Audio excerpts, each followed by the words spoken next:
Hello, aspirants, and welcome back to our channel. Today, we'll have the Hindu analysis dated 12th September 2021. So, let's start today's discussion.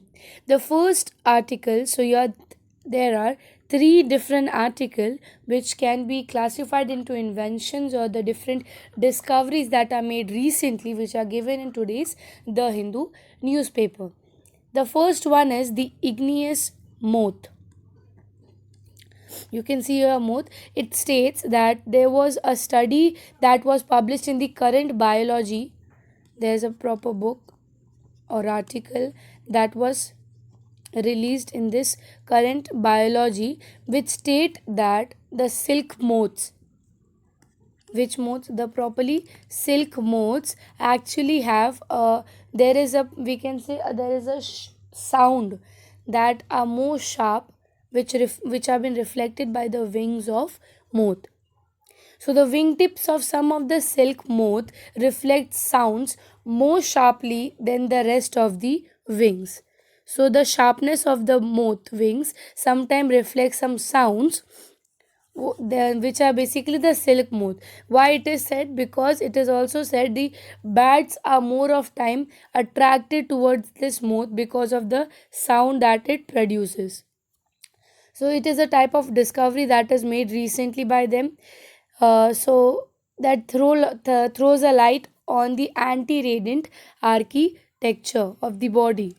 Okay, the next one is about the foretelling stromes. Foretelling storm is basically, it is stated that there was a proper research that was published in the science. It reveals that the hydraulic jumps that have been made for the hydroelectric power energy, so this hydraulic jump are the reason behind that we have the deadly tornadoes. So, new research publishes in the science reveals that hydraulic jumps can be the reason behind cloudy ice pulps preceding the deadly tornadoes. This is likely what happens when a stream of water smoothly runs down a dam sloping but suddenly bursts into force when joining the slower water below. So it is also estimated, a new discovery is made that the deadly tornado, one of the reason behind is the hydraulic jumps that water made during the hydroelectric generation of waters. Then the third article here is speaking about the fifth force. It is speaking about the fifth force. So basically it is defined, a novel experiment was done which resulted that there was a fifth force, or which is also known as Yukawa force. It is also known as Yukawa force, a component that plays a role in some extension of the standard model beyond the four fundamental forces. Now, the four fundamental force, the two basics are the electronic and the electronic and gravitational.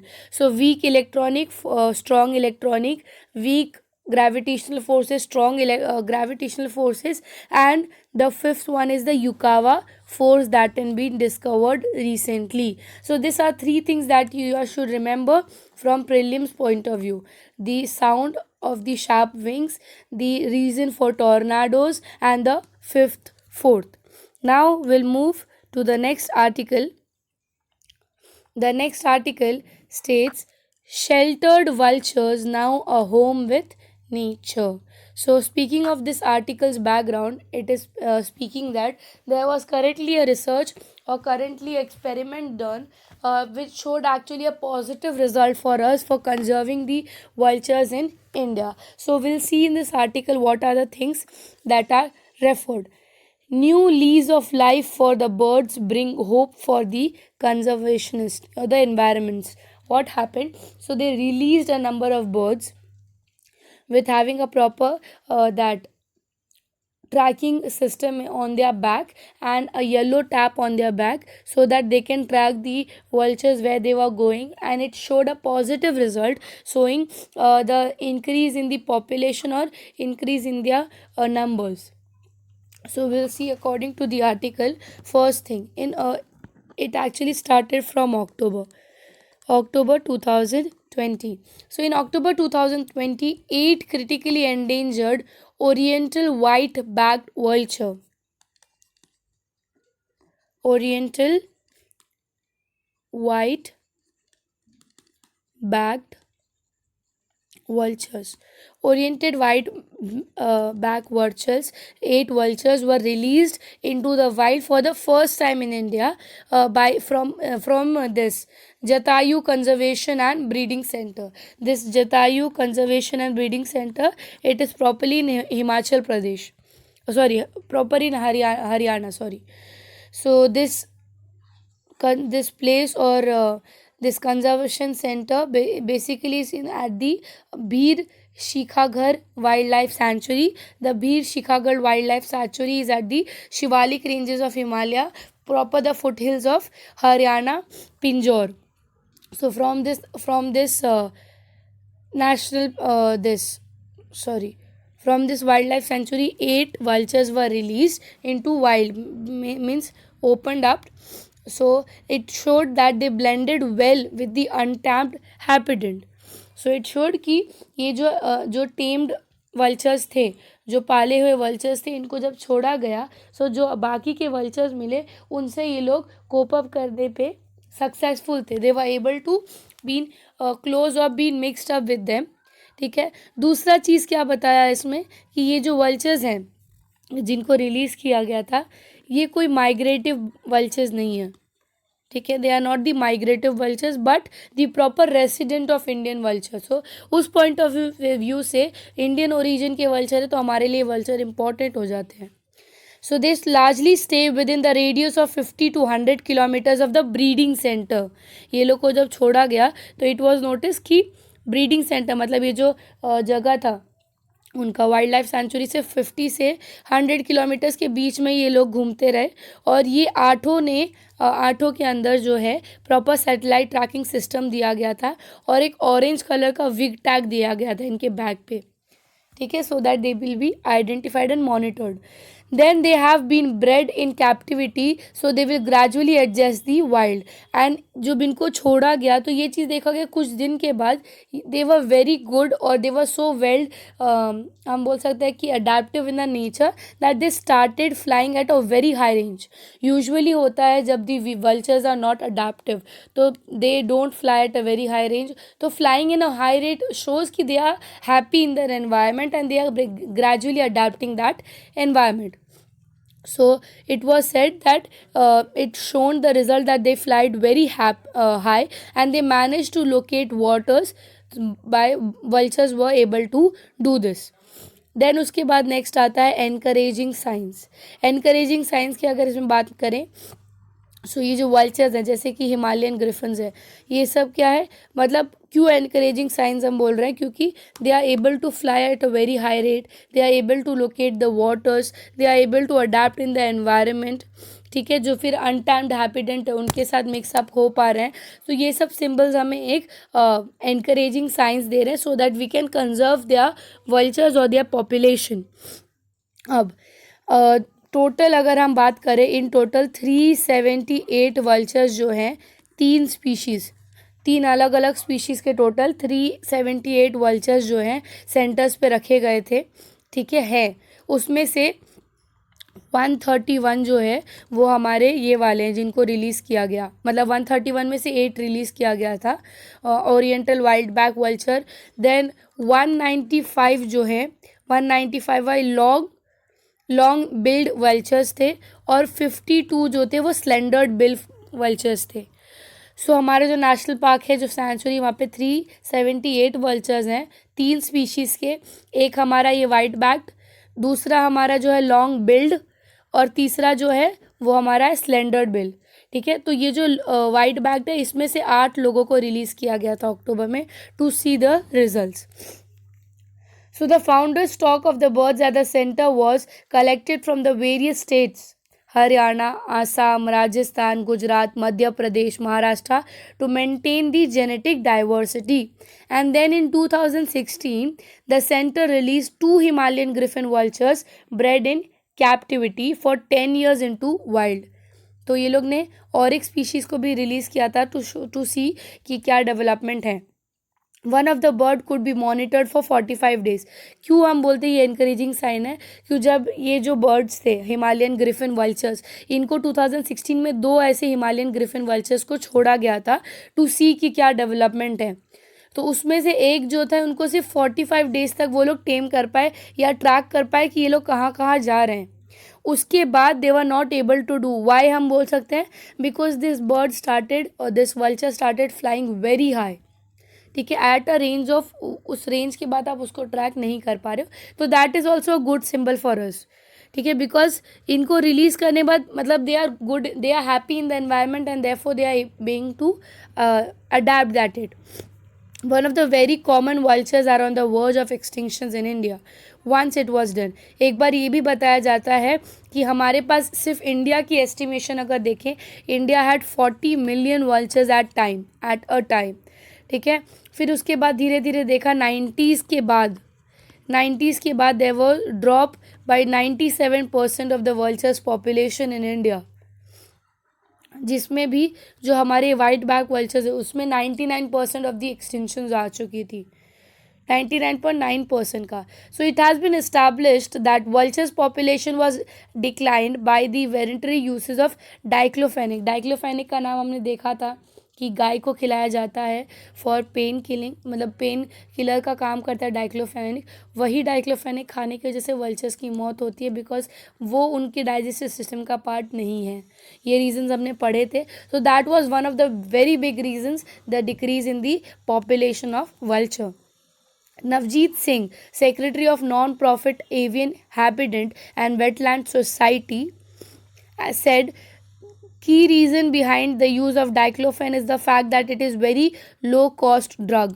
क्यों गाय को दिया जाता है? Because proper treatment में it में भी charge high, और diclofenac बहुत सस्ते में मिलता है as compare to that, and therefore उनको वो खिलाया जाता था, जिसकी वजह से हमारे वल्चर्स की मौत इतने लार्ज स्केल पे हुई थी।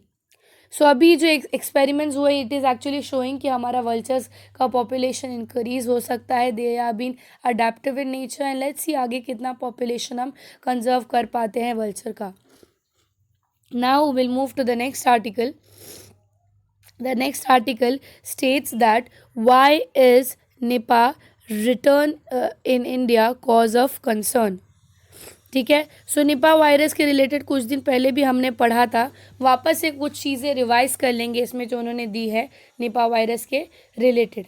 सबसे पहले निपा वायरस के रिलेटेड हमने देखा था क्या हुआ, तो कुछ दिन पहले हमने देखा था एक 12 साल के लड़के के अंदर निपा के सिम्टम्स देखे गए, उसके अगले दिन ही बच्चे की मौत हो गई थी। उसके बाद टेस्टिंग करने के बाद पता चला कि उस बच्चे के क्लोज एस्टिमेशन में 274 लोग आए थे। ठीक है, उस बच्चे के कांटेक्ट में, जिसमें से 68 सिर्फ नेगेटिव आए। जितने लोग कांटेक्ट में आए थे उसमें से सिर्फ 68 लोग नेगेटिव आए हैं। और ये जो एस्टिमेशन है ये बच्चे के घर से या बच्चे के फैमिली से 3 किलोमीटर रेडियस के अंदर का है। बच्चे के घर से 3 किलोमीटर रेडियस के अंदर के पॉपुलेशन में चेकिंग जब किया गया तो 274 के बीच में सिम्टम्स आए थे, जिसमें से 68 सिर्फ नेगेटिव आए हैं। और हमारे यहाँ पे वायरस हमें पता है 2018 से स्टार्ट हुआ था, राइट? हमने कुछ टाइम पहले ही पढ़ा था। अब हम देखेंगे how have outbreaks been frequent. सबसे पहली चीज़, आउटब्रेक्स बीन फ्रीक्वेंट की अगर मैं बात करूँ, ये जो निपा वायरस है, we have studied that Nipah virus is actually a emerging zoonotic disease.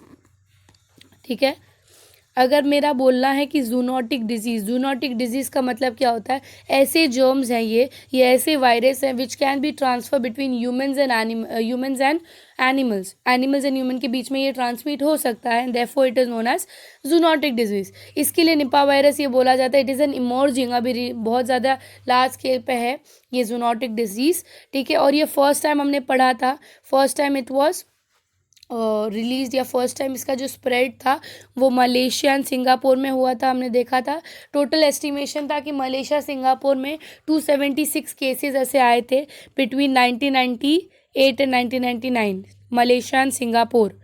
उसके बाद केरला में जो आया 2018, उससे पहले अगर इंडिया में बात करें, इंडिया में सबसे पहला स्पिल ओवर हुआ था 2001 में, जबकि सिलीगुड़ी हाँ 2001 एंड 2007 में। 2001 में हुआ था सिलीगुड़ी वेस्ट बंगाल, 2007 में हुआ था हमारा Nadia. Nadia is also in West Bengal. ये दोनों ही जगह पर हमारे इसका सबसे पहला स्पिल ओवर हुआ था इंडिया में, जिसमें कि सिलीगुड़ी में जब हुआ था 33 हेल्थ वर्कर्स जो हैं वो हॉस्पिटलाइज हुए थे या अफेक्ट हुए थे। और जो जब इनको हॉस्पिटल में एडमिट किया गया तो हॉस्पिटल विजिटर्स को भी अफेक्ट हुए थे दिस वायरस। ठीक है, तो they were also been under the exposure of this virus. At least 50 people died out of it. ये जो दोनों डिस्ट्रिक्ट्स में हुआ था, इन टोटल अगर हम बात करें 71 टोटल केसेस में से 50 लोगों की मौत हुई थी इन दिस। एंड देन 2007 के बाद जो अब कंटिन्यूसली आ रहा है दैट इज़ इन केरला। सबसे पहली बार 2018 में आया, 2019 में आया, और 2019 के 2 साल के गैप के बाद वापस से 2021 में आ चुका है। ठीक है, नाउ नेक्स्ट अगर हम देखेंगे where does the virus originate, ये वायरस एक्चुअली आ कहाँ से रहा है। तो ये वायरस का ओरिजिनेट हमने देखा था, वापस एक बार रिवाइज कर लेते हैं। निपा वायरस जो है ये एक पैथोजेनिक पैरामा वायरस है। ठीक है, ये मोस्टली जो अगर अब हम इसको बोलें कि हाई ग्रेड ऑफ फैसिलिटीज़ पे ये बनता है तो उसको हम क्लासीफाई करते हैं BS4। सो BS4 के मतलब हाई बेसिस ऑफ इस पे जनरेट होता है। मोस्टली ये हमारे इंडिया के फ्रूट बैट्स में मिलता है। फ्रूट बैट इज़ बेसिकली हम फ्लाइंग फॉक्स जिसके बारे में पढ़ा था हमने, this is a fruit bat. ठीक है, तो फ्रूट बैट के इसमें मिलता है। फ्रूट बैट जो है हमारा वो टेट्रोपस जेनिस से बिलोंग करता है। इसकी स्पीशीज़ का नाम है टेट्रोपस जेनिस। हमारा फ्लाइंग फॉक्स या फ्रूट बैट जो है उस जीनस से बिलोंग करता है। और ये चीज़ एस्टिमेशन किया गया था कि ये फ्रूट बैट ने ये वायरस पिग्स में दिया। ठीक है, पिग्स में ये वायरस गया। क्यों? क्योंकि ये फ्रूट्स बैट अगर कोई भी फ्रूट, कोई भी ऐसा मतलब खाने का सामान पे दे हैव बाइटन इट, और उसके बाद जो है पिग्स ने वो चीज़ को खाया होगा जिसकी वजह से पिग्स वर इन्फेक्टेड। ये भी एस्टिमेशन निकाला जाता है कि जो ह्यूमंस में फैला है तो शायद वो पिग्स के वजह से नहीं हुआ है, वो डायरेक्ट ह्यूमन फ्रूट बैट के कांटेक्ट से भी हो सकता है। क्योंकि अगर हम बात करें केरला की, ठीक है, केरला से पहले बांग्लादेश में आया था। और केरला में कैसा होता है, केरला इज़ अ प्लेस जहाँ पे बहुत ज़्यादा फ्रूट प्लांटेशन किया जाता है। ठीक है, और ये जहाँ पे करवाते हैं फ्रूट प्लांटेशन वहाँ पर there is a very large several number of population of this fruit bat. तो ये एस्टिमेशन किया जाता है कि ये जो फ्रूट प्लांटेशन के पास ये जो फ्रूट बैट्स हैं उन्होंने कोई फ्रूट्स में से किसी फ्रूट्स को खाया होगा, काटा होगा, एंड वही ह्यूमंस के पास जाने के वजह से ह्यूमंस ने लिया होगा, and therefore it may be transmitted. ठीक है, सो ये भी एविडेंसेस निकलते हैं कि शायद डायरेक्ट ट्रांसमिशन हुआ होगा। The virus takes almost 6 to 21 days to show its symptoms. Proper ये डिजीज़ मैनिफेस्ट होने के लिए 6 से 21 डेज का ड्यूरेशन इसके बीच में लगता है। ये एक एस्टिमेशन दिया गया है। उसके बाद अनलाइक द केसेस, जैसे कोरोना वायरस क्या है, हम बोलते हैं कोरोना वायरस एक इनबॉर्न डिजीज़ है। ठीक है, corona virus human to human transmission आराम से होता है, वैसा ये नहीं है। ठीक है, वैसे हमारा ये निपा वायरस नहीं है। निपा वायरस के लिए प्रॉपर जो है ह्यूमन ड्रॉपलेट्स जो हैं, रेस्पिरेटिव ड्रॉपलेट्स, वो कॉमन होता है फॉर ट्रांसमिशन ऑफ इट। ठीक है, तो ये एक रीज़न होता है उसके, ये एक रीज़न हो सकता है उसके फैलने का। अब उसके बाद नेक्स्ट चीज़ इसमें दी है what are the symptoms and how it is diagnosed. What are the symptoms की अगर हम बात करें तो हमने देखा था उसमें भी बुखार होता है, कॉफिंग, वॉमिटिंग होता है, नौशिया होता है, ठीक है, डायरिया हो सकता है। ये सब कुछ कॉमन सिम्टम्स उसके हैं। देन कॉमन डिजीज़ में बात करें तो 40 to 75% ऑफ फैटिलिटी रेट है इसका, निपा वायरस का, and hence 40 to 75% is its fatality rate. Because of this lethality of virus, very few Indian labs like Pune based National Institute of Virology are equipped to isolate this virus cell. ठीक है, ये एक ऐसा है कि it can be transferred so easily, and therefore there are very few labs in India जो इस virus को मतलब हम बोल सकते हैं कि सेव करके या फिर इस वायरस के सेल्स को आइसोलेट कर पाते हैं, जैसे कि एक पुणे के लैब के बारे में बताया था। ठीक है, अब उसके बाद है what are the treatment protocols. अभी तक अगर हम बात करें, कोई प्रॉपर वैक्सीनेशन ऐसा नहीं निकल पाया है कि जो इस चीज़ को ख़त्म कर सके, बट हाँ हमारे कुछ कुछ जैसे कि राइबाविरिन, फिर एंटीवायरल्स, ये सब है जो कि उसके सिम्टम्स को थोड़ी देर के लिए कम कर सकते हैं, मोर्टेलिटी रेट को कम रिड्यूस कर सकते हैं। ठीक है, बट हम ये नहीं बोलेंगे कि वो पूरी तरह उसको ख़त्म कर सकते हैं। Once a monoclonal antibody has been completed phase 1, clinical trials has been used on compassionate use basis. In addition, the antiviral treatment ये रेमडेसिविर has been effective. ये बोला गया कि ये जो कोविड का वैक्सीन्स है वो शायद इसमें बेनिफिटेड हो सकता है। ठीक है, या फिर उस वायरस को रिड्यूस करने में मदद कर सकता है। लेट्स सी इसका वायरस कब तक आएगा। सो इन शॉर्ट हमें एक समरी जानना था अबाउट द निपा वायरस, जो हम अब कर चुके हैं। Now will move to the next article. The next article states that magistrates can't extend the probe under UAPA। UAPA क्या है, अब हम वो जानते हैं, और क्यों ये चीज़ क्वेश्चन में आया है। तो वो इसके लिए आया है क्योंकि देयर वर सर्टन केसेस जिसमें हमारे जो मैजिस्ट्रेट्स हैं उन्होंने अपना, हम बोल सकते हैं कि उन्होंने अपने तरफ से केस एक्सटेंड करने का अनाउंसमेंट कर दिया, डिसीजन दे दिया under the UAPA act. Supreme court का यही बोलना है कि आप जो है, आपके अंदर में कोई हक नहीं है कि आप UAPA एक्ट के अंदर कोई भी केस को एक्सटेंड कर सकते हो। So it is stating about this act. Supreme court has held and magistrates can not favour in the investigation agencies by extending the period of probe in unlawful activity prevention act cases। ठीक है, अगर unlawful, अगर ये लग गया कि ये case को अनलॉफुल ये एक्टिविटीज़ प्रिवेंशन एक्ट में अगर ये केस क्लासीफाई किया तो अंदर 19 डेज, आपको 90 डेज़ के अंदर उसको केस को सॉल्व करके देना है। इफ़ नॉट तो जो हमने जिसको पकड़ा है, जो पर्सन है, ठीक है, जो अक्यूज्ड है, जिस पे केसेस है, उसको बेल मिल जाएगा अगर 90 डेज़ के अंदर ये चीज़ नहीं किया जाता है। सो ये सो फार जितना भी डिसीजंस था, ये मजिस्ट्रेट के हाथ में पावर नहीं होता। ठीक है, तो यही चीज़ जो है हाई कोर्ट में की गई थी मजिस्ट्रेट की तरफ से, एंड सुप्रीम कोर्ट ने बोला कि आपका हक इसमें नहीं है, you can not do it. थोड़ा सा इस एक्ट के बारे में पढ़ लेते हैं कि UAPA एक्ट है क्या। अनलॉफुल एक्टिविटीज़ प्रिवेंशन एक्ट जो है, ये एक्ट 1967 में ओरिजिनली एनैक्टेड हुआ था, और इसके बाद इसको अमेंड भी किया है। 1967 के बाद इसको 2 बार अमेंड भी किया, 2004 में और 2008 में। ठीक है, देन उसके बाद 2019 में हमारे पार्लियामेंट ने क्लियर प्रिवेंशन अमेंडमेंट बिल भी लाया अगेन 2019 में, to designate the individuals as terrorist और on the grounds of the act. So ये जिस एक्ट जिसके अंडर लगता है, जिस अक्यूज के सामने लगता है, उसको टेररिस्ट घोषित कर दिया जाता है। In order to deal with the terrorism related crimes, it deviates from ordinary legal procedures to create a exceptional regime। क्योंकि अगर नेशनल सिक्योरिटी के रिलेटेड है तो you need to take a proper decision quickly, जिसकी वजह से ये चीज़ दिया है कि अंदर 90 days you have to solve it. ठीक है, so it usually indicates that it often misuse and abuse like anti terror laws, prevention of terrorism act, terrorist and disruptive act, ये सब कुछ एसोसिएटिव एक्ट हैं। तो जितने भी हमारे हम बोल सकते हैं कि जो हमारे टेररिज्म रिलेटेड होते हैं, उसके रिलेटेड का अगर केस है तो वो सॉल्विंग जो है हमारा इसके अंदर किया जाता है, और इसका डिसीजन सिर्फ सुप्रीम कोर्ट दे सकता है कि किस केस को आप अनलॉफुल एक्टिविटी के अंडर डालोगे, किसका नहीं। मजिस्ट्रेट को कोई हक नहीं है इसके under. So I hope so आज का न्यूज़ आपको क्लियरली समझा होगा। If you like the video, do like and subscribe the channel. Thank you so much.